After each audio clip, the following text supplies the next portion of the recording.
How you doing there? Welcome back to Babylon Talmud. Today we're studying Daf Yud Ches, Daf 18 of Masechta BavaBasra. Friends, friends, Daf Yud Ches is really technical, I think. It continues on the machlokas that we started yesterday between Abaye and Rava about if Shimon wants to dig a pit in his field. Now he's got a neighbor named Ruvain. Now Ruvain has not yet dug a pit in his field. Is Shimon allowed to dig a pit in his own field? Right, meaning our Mishnah said that he's got to keep a distance between, Shimon's got to keep a distance between his pit and Ruvain's field. But what if Ruvain doesn't have a pit? Can Shimon then get closer? So Rava says no, Abaye says yes. So we're going to spend the day discussing that machlokas. But I don't know if I should say the good news is, but just FYI, this sugya ends at the end of today's daf. So we just got to kind of push through whatever. It's very technical. All right, here we go. But it's gewaldig. Okay. Here we go. Daf Yud Zayin Amud Beis. About 5 or so lines before it gets wide. About 7 lines from the bottom or so. Tashma coming here. Selo hababi yadayim. Alright, so if you have earth that is very soft and crumply, very sensitive earth. Zechofer bar mikan v'zechofer bar mikan. Okay, so Shimon can dig his pit on his property. Reuven can dig his pit on his property. And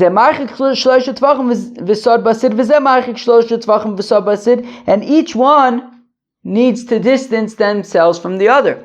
And we're saying, so what Rashi says it nicely, even the first one to dig needs to distance himself. So we see that, so let's say Reuven has not yet dug his pit. When Shimon is digging his pit, he still needs to distance himself. So we see, like Ravid, that you have to distance yourself. So, and for the Gemara, Babi Yadayim Shiny, the Brisa specifically says that we're talking about not regular earth, we're talking about very soft, sensitive earth. We're talking about soft, sensitive earth. And that's why you have to distance yourself. That's what Abaye would say. Now, the Gemara points out, that's a good point. The Brisa is talking about soft, sensitive earth. So what were we thinking about in the first place? So obviously, right, it's dafka because it's soft, sensitive earth that it's saying that you have to distance yourself. So the karla my karla babi yadayim it's trichale. So the reason why, so meaning according to Rava, who says that in general, even by regular earth, he would have to distance himself from Reuven's property. So then why point out specifically sensitive earth? That seems to imply that regular earth you wouldn't have to distance, only because it's sensitive that you have to distance. So Rava would say no. Also regular earth you have to distance. Okay, so what's pshat? So then why does it mention sensitive earth? So I may have thought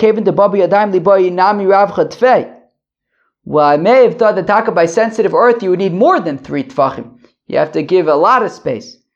Kamash Malan, so therefore it's saying no. Even by sensitive earth, all you need is 3 tfachim. Okay, but Rava would say that by all earth, you need to separate, you leave some space. Abaye would say that specifically by sensitive earth, fine, you have to leave space, but by normal earth, you would not. Tashma coming here. Marchikin es agefes. We distance the leftovers from the olive press. I guess that's peels and pits and compost, I guess.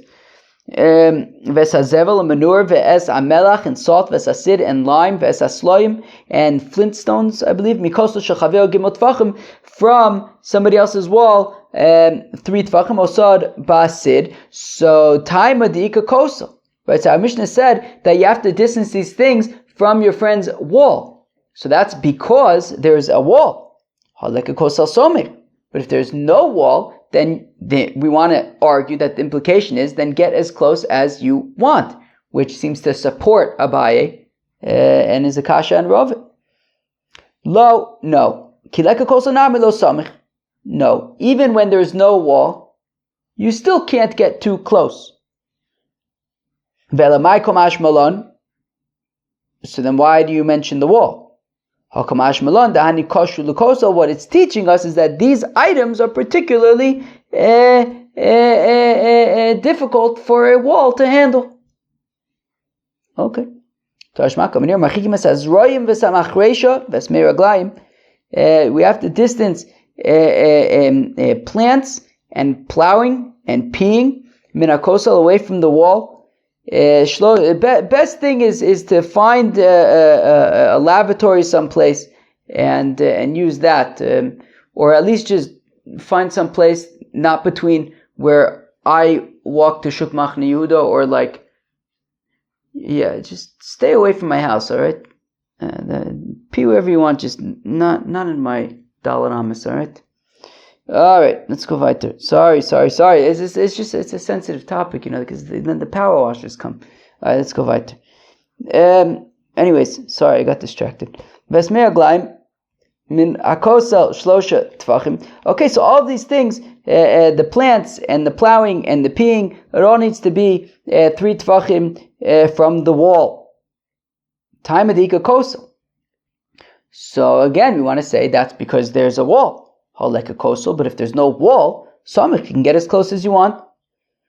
Like Abaye, not like Rava. Lo, ki like a kosel nami, lo samich.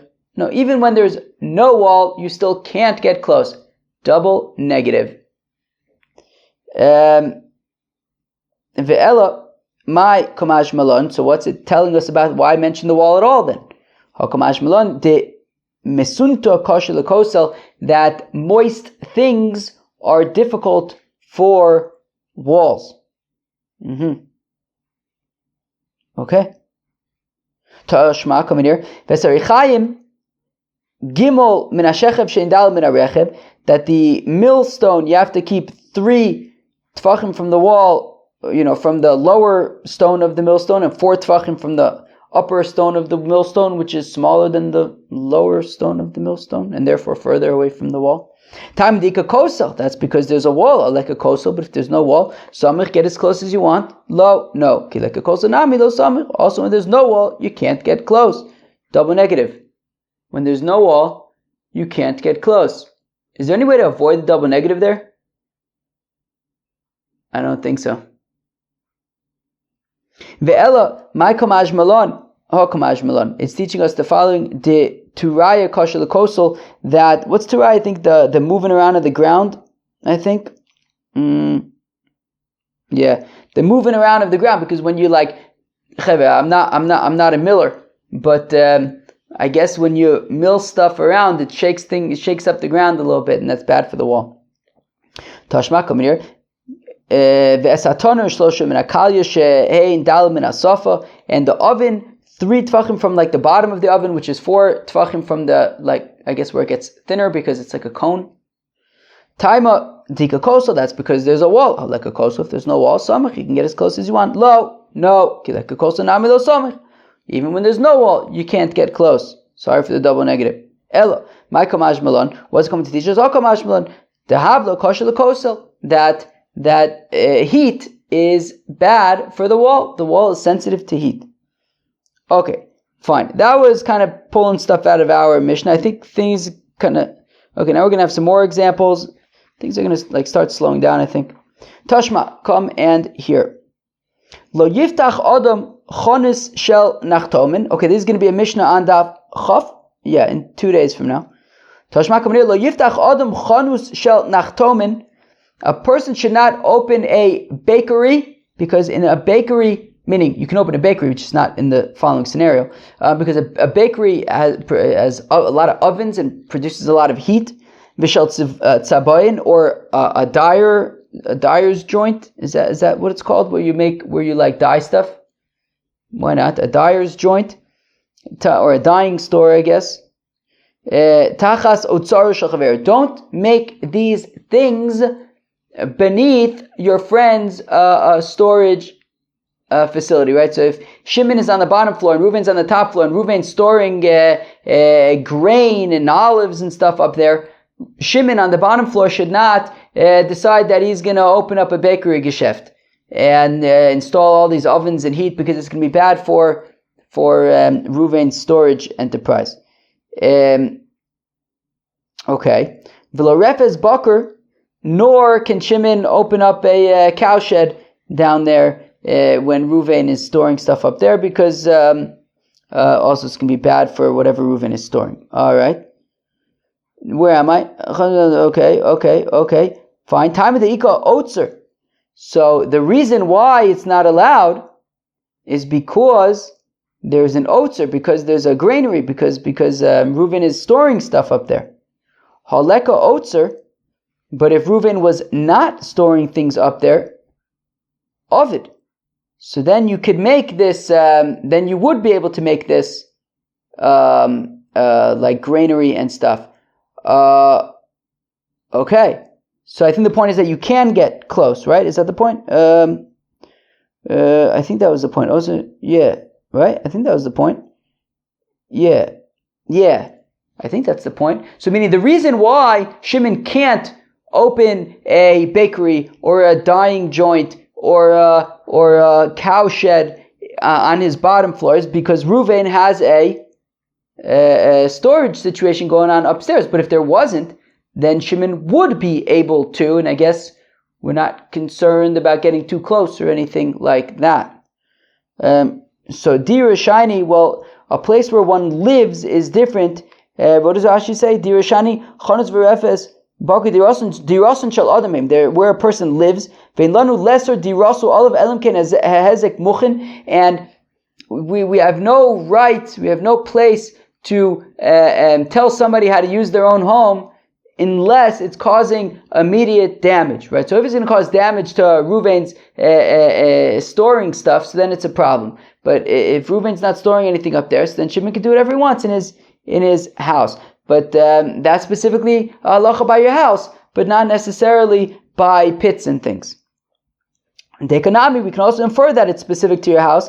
The Tani Alab that we teach, Im Haisa Refes Baker Kodemis Lootzer Mutter. That specifically there we say, but if the Refes Baker, if the cowshed was already there before Reuven started storing stuff upstairs, so then it is mutter. In that case specifically, we say that if it was there first, so then it's mutter. Like we don't say that by the other cases, right? So therefore, we want to say that that's kind of like more lenient. That was specifically when it comes to your house. There's more leeway in what you're able to do there, but a pit we would not be as lenient, and Rava would maintain that you would have to keep your distance. Tashma Komedir Lo Yita Adam Ilon Samuch Le Stechavero Ele Imkain Hirchik Mimenu Dalid Amis. Right. So let's say I'm just trying to think. Okay, let's just not use names. Let's try to not use names. Tashma lo yita adam ilon tzomach steichaver. So a person should not plant a tree next to his friend's field, elim ken yirchik mimenu daled amis, unless he distances that tree 4 amis. We thought about it. Daled amish amu. That when we say those 4 amis, kidei avodas hakerem. That's so that his friend has enough room to work his vineyard. Time of the Mishum Kidei Avodas HaKerem. So we see that the reason why tree guy needs to distance his tree is because vineyard guy needs some space to vineyard his vineyard. So, but if vineyard guy doesn't need space to vineyard his vineyard, so then tree man would be able, what's a better word? Tree guy, tree man, tree.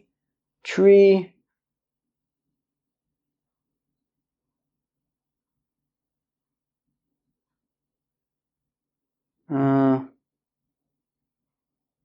guy with a tree. The guy with the tree. The guy with the tree. The guy with the tree. So if vineyard didn't need to vineyard his vineyard, so then the guy with the tree, that's nice, would be able to get as close as he wants. So, right? If not because vineyard man needs to vineyard his vineyard, so Somich, then the guy with the tree, I like that, would be able to get as close as he wants. And even though the tree is going to have roots that are going to cause damage, but we say that don't matter. Get as close as you want. Here we're talking about the mafsik tsunma. Well, here we're talking about where between the two fields there is like rock. So therefore the tree's roots would basically get halted when they hit the rock and would not continue into his friend's field. Hoyageder bein time, if there was a fence between the two fields, zesomech legeder mikan, zesomech legeder mikan, well then each one can go right up to the fence. So then the Gos V'tziyunim adds something which I think is helpful. Hachanami betsunma. Well, here also we're talking about where there was rock between the two fields, and therefore they could plant right up to the fence because there was rock between the two fields, and therefore nobody's roots are going to get into the other person's field. But if that's the case that we're talking about where there was rock, Ema Seifa, I'll tell you the continuation of the Brisa. Are you shorosh of yotzin besoch shel chavero? That if the roots of the tree, right, if the guy with the tree, his roots, the roots of his tree, were going into his friend's field, so the friend can cut the roots that are going into his property, 3 tfachim deep, right? You can go and cut the roots from the guy with the tree's tree, so that it doesn't mess up his ability to plow. And if we're talking about where there's a rock between the two fields, my bow awesome. Then how are any roots going to be getting from one field to the next if there's rock over there? Hochi ka'omar, well, this is what it's saying. V'ilav tsunma, well, if there wasn't rock there, and therefore, so Rav is going to say, look, if there is no rock there, so then the guy with the tree cannot get too close. But if he did, he wasn't allowed to, but if he did, and the roots of his tree were getting into his friend's field, so the friend can dig into the field 3 tfachim and cut the roots, so that they don't mess up his plowing operation. Okay, but Rav is still going to maintain that that you would not be allowed to get too close. Tashma, come in here. That if Shimon has a pit and Ruvain wants to plant a tree, so that tree needs to be 25 amis away from Shimon's pit. Okay, again, we distance the tree from the pit 25 amas. Taima de ikabor. The reason why we require such distance is because there is a pit. Halekabor, but if there's no pit, well then, Samich, let Ruvain, if Shimon doesn't have a pit there, let Ruvain get his tree as close as he wants. Lo, no. Kilekabor nami, lo Samich. No, even when Shimon doesn't have a pit, Ruvain can still not get too close. Okay. So then what? Okay, so then what's pshat? Why are we talking about that Reuven needs to distance his tree from Shimon's pit? If we're saying that even when there's no pit, he has to distance. What it's teaching us between the lines is that how far do the roots of a tree go and cause damage? 25 amis, and therefore Reuven would need to distance his tree 25 amis from Shimon's pit, because what it's teaching us is that the roots of a tree will go 25 amis. But if there's no pit, the same halach would apply. Right? The point of the 25 amis was to teach us that detail that the roots of a tree go 25 amis. Fine. Umazki levor, and they'll damage the pit. If that's the case, ema seifa, then I'll tell you the seifa. Vim ilon kodom lo yikots. Now, if the tree was there first, well, then you don't need to cut it down. Now, what's that talking about? Obviously, it's not talking about when the tree is 25 amos away, because if the tree is 25 amos away, then obviously you don't have to cut it down, right? It's 25 amos away. It must be talking about where if the tree was within that area, but if it was there first, then you don't have to cut it down. Well, what was it doing in that area? What was it doing in that area? What was it doing in that area? Right? If we're saying that you're not allowed to plant a tree too close to your friend's field, so then why would it ever have been too close? And if it was too close, and this is the important thing, and if it was too close, then you should have to cut it down. Okay, we're saying that if the tree was there first, then you don't have to cut it down. But I understand there's two options. Either the tree is 25 amos away, in which case you shouldn't have to cut it down. Why would you have to cut it down? And if it was within 25 amos, if we're saying that, well, then it was too close and he wasn't allowed to plant it there, well, then why are we saying that if the tree was there first, you can leave it there? What do you mean? I don't care that the tree was there first. He wasn't supposed to plant it there even if Shimon didn't have a pit. So from the fact that we're saying that if the tree was there first, then you don't cut it down, that seems to imply that it can be within, right, that when Shimon doesn't have a pit, Reuven can get closer. And he was allowed to do that. And therefore, if the tree was there first, you leave it. Vidilo samich, and if you're not allowed to get close, then what's pshat?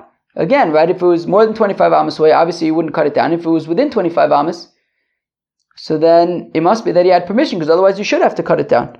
So, and for the Gemara, Papa belokeach, achinam belokeach. Just like what Papa is going to say in a few minutes, belokeach, so here archid is lokeach. What's lokeach? Okay, so Rav is going to maintain that you can't get too close. Okay, even if Shimon does not have a pit, Reuven cannot get his tree too close. Okay, so we said if that's the case, then why are we saying that if the tree was there first, then you can leave it? Why are we saying that if the tree was there first, then you can leave it? According to Rav, you're not allowed to get too close. Why should you be able to leave it? You should have to cut it down. He did the wrong thing. Well, it's talking about where initially Shimon owned all the property. Reuven owned all the property. Initially, Reuven owned all the property. That's what it's talking about. Bilokeach. It's talking about where Shimon purchased his part of the field where he's digging his pit. He purchased it from Reuven. But initially it all belonged to Reuven. And when Reuven planted his tree, it was all his property. He could plant the tree wherever he wants on his property. I mean, right, there was no Shimon's property. It was all Reuven's property. So he planted a tree. He's allowed to plant a tree. He then sold part of the property to Shimon. Shimon now wants to put in a pit. So we say, look, if when Reuven planted the tree, he had still owned all of the property, and there was no pit there yet, and only later on he sold part of the field to Shimon, and now Shimon wants to dig a pit, and it's within 25 amos of Reuven's tree. We said, well, since the tree was there already from before, and Reuven was allowed to plant it because he owned the whole property at that time, so therefore you can leave it. But Rava would say, if Shimon had already owned this property, and then Reuven planted the tree too close, and then Shimon wants to dig a pit, Reuven would have to cut down the tree, according to Rava. Well, it's getting very technical, right? So now I think it's going to get a little bit more technical, but hopefully it shouldn't take us that long to get to the end. So, Toshma coming here. Machikin es ha-mishra min ha-yerek. So you have to distance mishra. Mishra is a pit where you soak flax. So if Shimon's got a pit where he soaks flax, and Reuven's got some vegetables near in his, so Shimon's making a flax soaking pit in his property, but Reuven's got vegetables in his property. So we're saying Marchikin es ha-mishra min ha-yerek, that Shimon needs to distance his flax soaking pit from Reuven's vegetables. And if Reuven has onions, Shimon needs to keep his leeks away. Because, leeks would mess up the onion. If the leeks are too close, they'll mess up the onions. And if Reuven has bees, Shimon needs to keep his mustard away from Ruvain's bees, because the bees are going to eat the mustard, and then it's going to be very spicy for them, so they're going to go back to the beehives and eat all their honey. And obviously Reuven has bees so that he can have the honey, right? The bee, right? How do bees work? I'm not a beekeeper. How do bees work? I guess they like produce like a lot more honey than they need, right?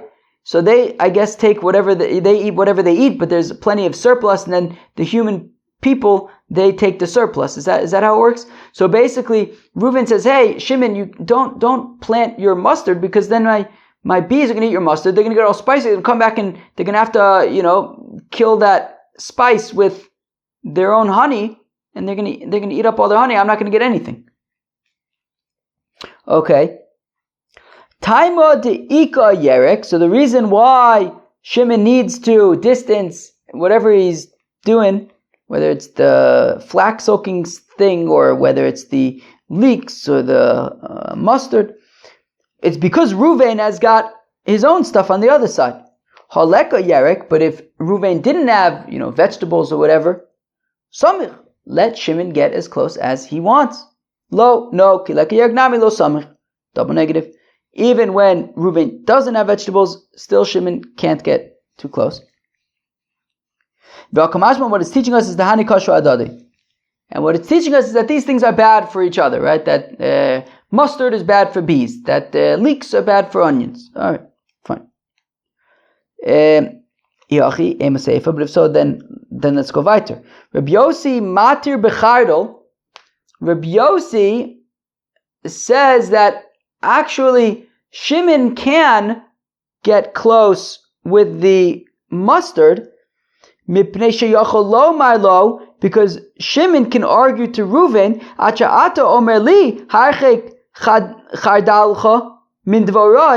because Shimon could say to Reuven, why are you telling me that I need to get my mustard away from your bees? I want you to distance your bees from my mustard, because your bees are going to ruin my mustard. They're going to eat the seeds. They're going to eat the flowers. That they come and they eat the flowers of my mustard. Okay, so therefore Rabbi Yossi disagrees with the Tanakama with regard to mustard. He would agree with regard to the flax soaking pit and the leeks, but he disagrees with the mustard. Okay, because he says that Reuven can turn it around, and Shimon can turn it around and say, Reuven, you are causing damage to my mustard.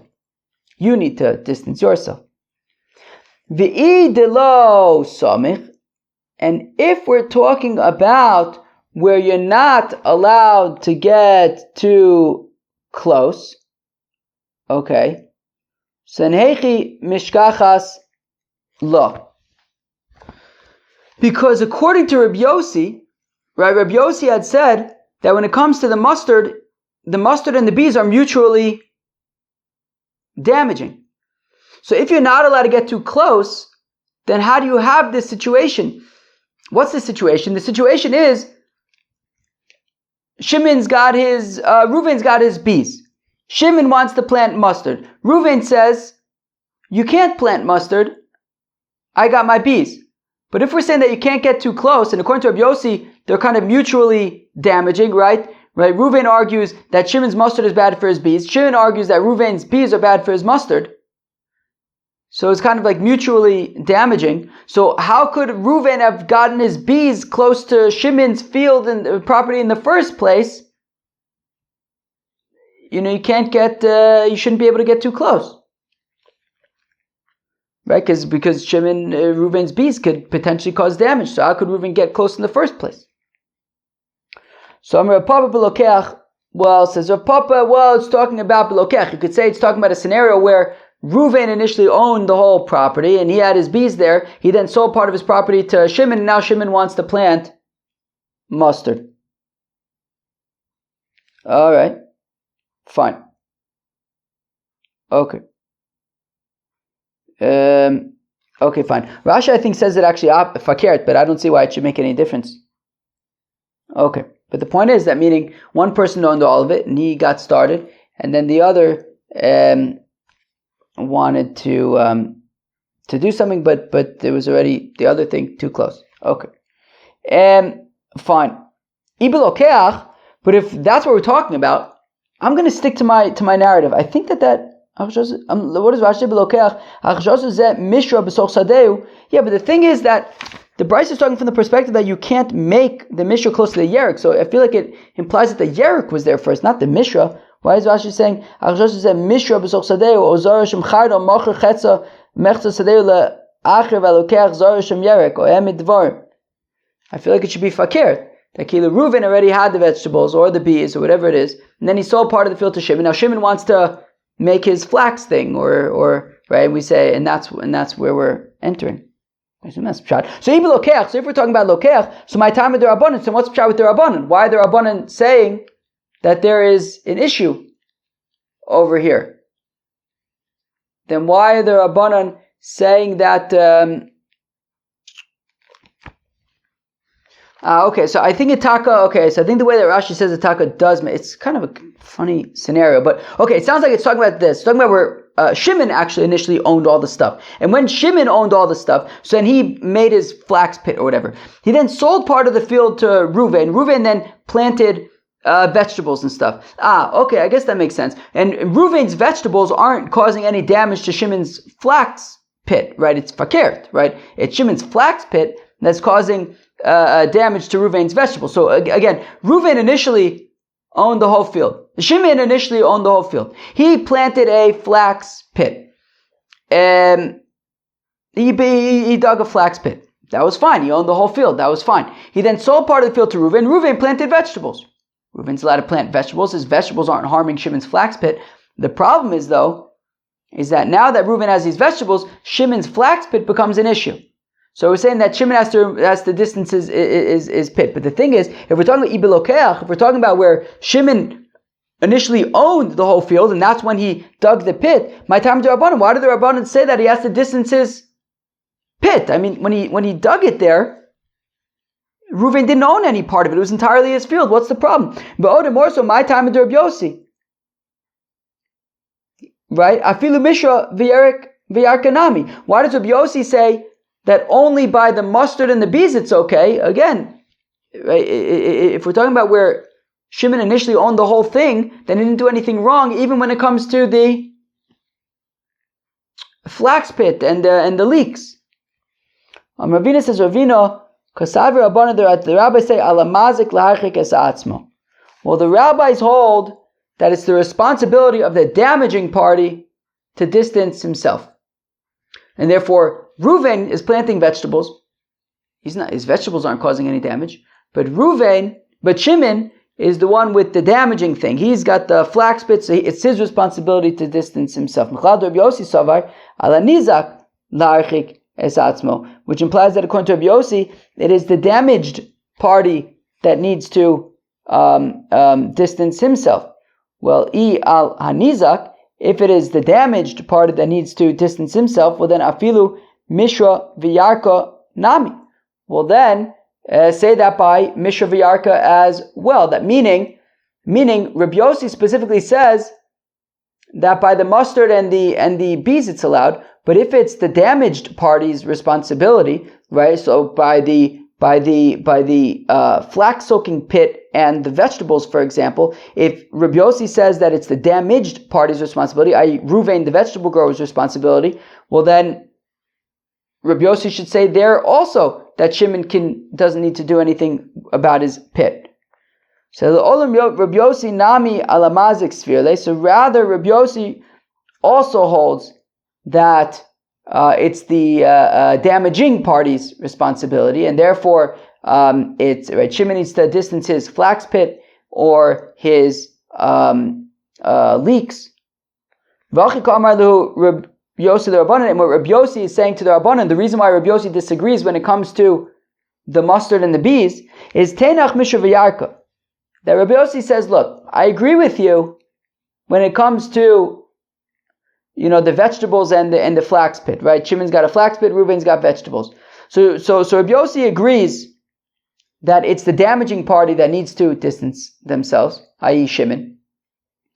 And Okay, and he also agrees with the Rabbanan that therefore in that case the damaging party is clearly Shimon, and Shimon needs to distance his pit. That the flax soaking pit, right? The when you're soaking the flax, it becomes toxic and it'll mess up Reuven's vegetables. So it's Shimon's responsibility as the damaging party to distance himself. Ella. Chardol v'dvorim, but Rabbi Yossi disagrees with the rabbis with regard to chardol v'dvorim. Tarvayu maske adode. There's no clear damager over here. Reuven is going to say, your mustard is messing up my bees. Shimon's going to say, your bees are ruining my mustard. V'rabbanan, but the rabbis disagree with Rabbi Yossi. They say, Divorim lechardol lo mazke le. No, come on. The bees don't actually cause real damage to the mustard. Ibibinosa, if we're talking about the seed, lo meshak chole. The bees can't manage to get deep enough into the mustard to actually ruin the seed. Ibitarfa, and if we're talking about the leaves, the flowers, hadapari, they'll come back. So there isn't any real damage that's happening to the mustard. But 1 second, Chaver, we remember from the end of Bav Metzia, is Rabbi Yossi's opinion that it's the damaging party that needs to distance himself? No, it is not. We learned in a Mishnah that we're going to learn, really, the Mishnah is here in BavaBasra in another few days. Rabbi Yossi, says Rabbi Yossi, Afal Pisha Bor Kodemis Le'ilon, even though Shimon's pit preceded Reuven's tree, Lo Yikotz, Reuven does not need to cut down his tree, even though Reuven's tree is damaging Shimon's pit. Shimon is allowed to dig a pit in his property, and Reuven is allowed to plant a tree in his property. And Reuven isn't going to be forced to cut down his tree because Shimon planted a pit. No, dug a pit. Reuven can do whatever he wants in his property, even though he's causing damaging. So it's not on the damager to cut down his tree, it's on the damaged party to manage his damage. So really, as we saw from that Mishnah that we just quoted, Rabbi Yossi's opinion is that it is the damaged party to, deal with their scenario. It's Shimon's responsibility to deal with the fact that Reuven has a tree on his property. And the way to understand this brisa is that Rabbi Yossi with the bees and the mustard is simply responding to the rabbis. That meaning the rabbis say it's the mazik's responsibility to distance himself, the damaging party to distance themselves. And the rabbis applied it to 3 scenarios. The flax soaking pit with the vegetables, the leeks with the onions, and the mustard with the bees. So now, Rabbi Yossi responds to the rabbis and says, look, Lididi, according to me, according to me, I say it's the damaged party to deal with his situation, his own situation. And even with the flax pit and Reuven's vegetables, Reuven has to figure out what he's going to do about his vegetables. Shimon doesn't need to distance his pit.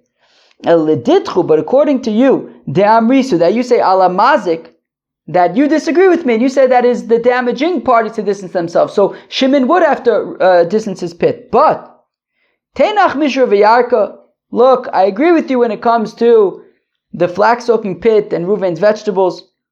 The Hani Maske, that clearly it's the pit that's causing damage to the vegetables. V'Hani Lo Maske Hani, and the vegetables are not causing any damage to the pit, so therefore there's a clear damaging party and a damaged party. But but when it comes to mustard and bees, Tarvayu Maske Adodi, they're both mutually damaging. Rabbanon Dvorim Lechardo Lo Maske Le, but the rabbis say, no, what do you mean? The mustard damages the bees. The bees don't damage the mustard. Ibit Binosa, if we're talking about the seed, Lo mishkachas le, the bees won't find the seed. Ibetayfer, if we're talking about the leaves, hadapari, the leaves will grow back. Shish. That was the Yud Ches of Masechta BavaBasra. We basically continued, with this machlokes between Abai and Rava. Abai says that you can get close, if Reuben doesn't have a pit, and Shimon can get as close as he wants, Rava says that he cannot, and we asked like different kashas and different kind of complicated ukimtus, and peace out.